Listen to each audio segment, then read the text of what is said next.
হচ্ছে ভাই ভাই ভাই, আজকের দিনটাই পুরো উল্টো হয়ে গেছে। Hello everyone, welcome to my YouTube channel. Thumbnail আর টাইটেল দেখে নিশ্চয়ই তোমরা বুঝে গেছো যে আজকে আমি কোথায় যাচ্ছি। তাও একবার বলে দিই, আজকে আমি যাচ্ছি বাবুঘাট গঙ্গা আরতি দেখতে। এই সময় আমি কোনোদিনও গঙ্গা আরতি দেখিনি। বাবুঘাট অনেকবার গেছি, গঙ্গা আরতি কোনোদিন আমি দেখিনি। তো আজকে মেন গঙ্গা আরতি দেখতেই যাচ্ছি। তো এমনিতেই লেট হয়ে গেছে, বেশি কথা বলবো না, চলো তাড়াতাড়ি রেডি হয়ে দেখা হচ্ছে। এখানে আমি রেডি হয়ে বেরিয়ে পড়েছি, তো চলো। মনে তো হয় হালকা হালকা।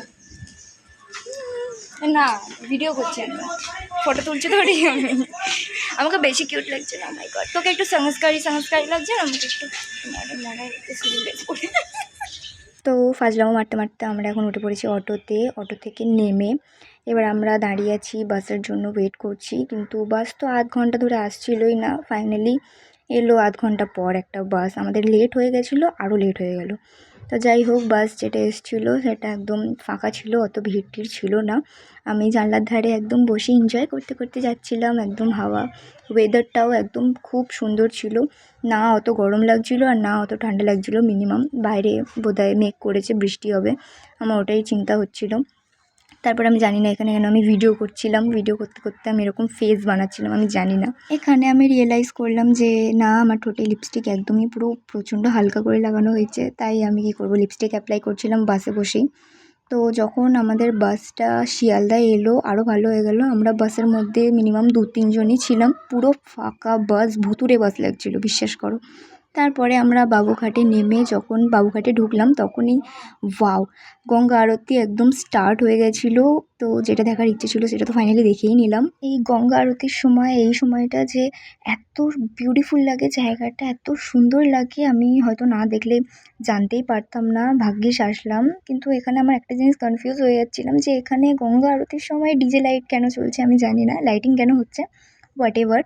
এখানে আমরা অনেক ভিডিও করেছি, অনেক ফটো তুলেছি, মিনিমাম দাঁড়িয়ে আমরা তারপর চলে গেলাম প্রিন্সেপ ঘাটের উদ্দেশ্যে। তোমরা হয়তো অবাক হয়ে যাবে যে এটা শুনে যে আমি প্রিন্সেপ ঘাটেও কোনোদিনও যাইনি, এটাই আমার ফার্স্ট প্রিন্সেপ ঘাটে যাওয়া। মানে ভাবতে পারছো আমি কি করবো বলো, আমি তো ঘর থেকে একদমই বেরোই না বলতে গেলে, আর যাওয়া বেরোই কাছে পিঠে।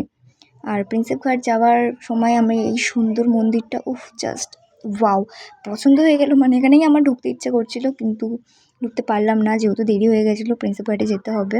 তাই আর কি করব, বাইরে থেকেই ঠাকুর প্রণাম করে এখন আমরা চলে এসেছি। কিন্তু এই জিনিসটা একদম লেকের মতো লাগছিল কেন আমি জানি না। তা যাই হোক, এই জায়গাটার নাম কি আমি জানতাম না, কিন্তু আমাকে একজন বলে দিয়েছিল, আমি তাও ভুলে গেছি। খুব ভালো লাগছে। ছুটে ফেলে দিতে হয়। তোকে ছুঁড়ে ফেলে দেবো রে, তুলতে পারবি রে? হ্যাঁ পারবো রে, তোকে তুলবই না তো, তোলার কোনো মানেই হয় না। আর তোমরা কি জানো, আমরা নৌকায় উঠবো বলে প্ল্যান করেছিলাম, কিন্তু আমরা নৌকা অবধি যেতে না যেতে ঝড় বৃষ্টি আরম্ভ হয়ে গেছে। তো ভয়তে আমরা নৌকায় চড়তেই পারিনি, আর ঝড়ে আমার অবস্থা দেখো।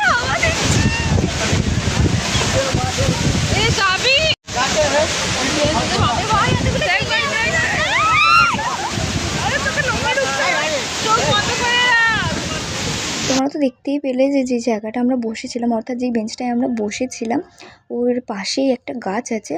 মানে আমি জাস্ট ভয় পেয়ে গেলাম। মানে এরকম জিনিস আমি জীবনে দেখিনি, চোখের সামনে শুনেছি, খবরে দেখেছি, ফোনে দেখেছি, কিন্তু জীবনে চোখের সামনে দেখিনি। গাছটা লিটারালি পড়ে গেল, কতজনের লাগতে পারতো জাস্ট কোনো আইডিয়া আছে? আমাদেরই যে মাথায় পড়েনি, আমাদের পরম সৌভাগ্য। আমরা ভীষণ ভয় পেয়ে গেছিলাম, কিন্তু ওই যে বন্ধু একসাথে থাকলে ভয় পেলেও হাসিই পাবে, কোনো নেই। ঝড়ের হাওয়া এমন লাগছিল যে চুল তো বাদতেই হতো, না তো চুলের অবস্থা খারাপ হয়ে যাচ্ছে, একেই তো চুলের যত্ন নিই না। এরকম পাবলিক কি তোমরা কখনো দেখেছো যে ঝড়ের সময়ও এরকম রোল খাচ্ছে? তাহলে দেখে নাও, আমরা এখানে রিল্যাক্স হয়ে রোল খাচ্ছি, মানে ভাবা যায়?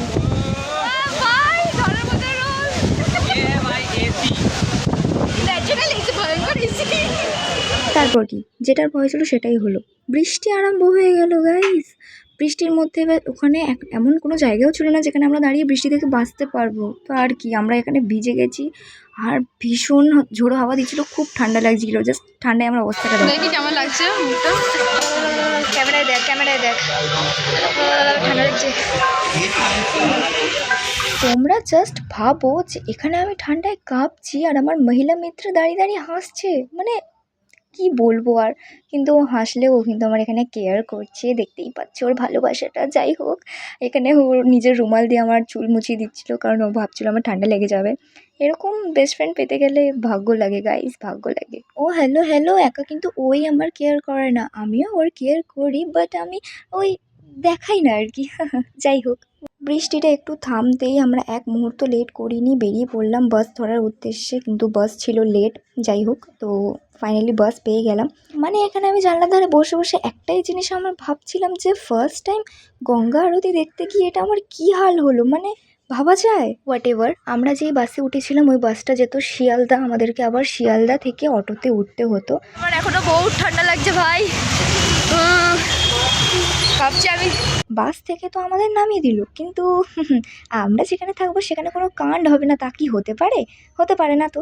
তো এখানে ঠিক সেটাই হয়েছিল, আমরা পুরো উল্টো রাস্তায় চলে গেছিলাম। মানে আমাদেরকে বাস ঠিক জায়গায় নামিয়েছিল, কিন্তু আমরা ভাবলাম বাস ভুল জায়গায় নামিয়েছে, আমরা আবার শিয়ালদার পেছন দিকে চলে গেলাম। মানে কীরকম মাথাটা গরম হয়ে যায় তাহলে বলো।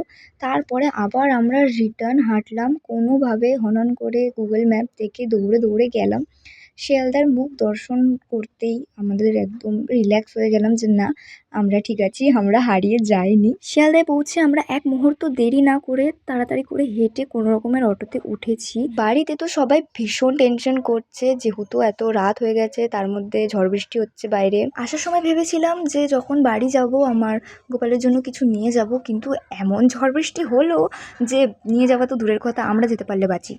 ফাইনালি অটো থেকে নেমে এখন হাঁটতে হচ্ছে আমাকে।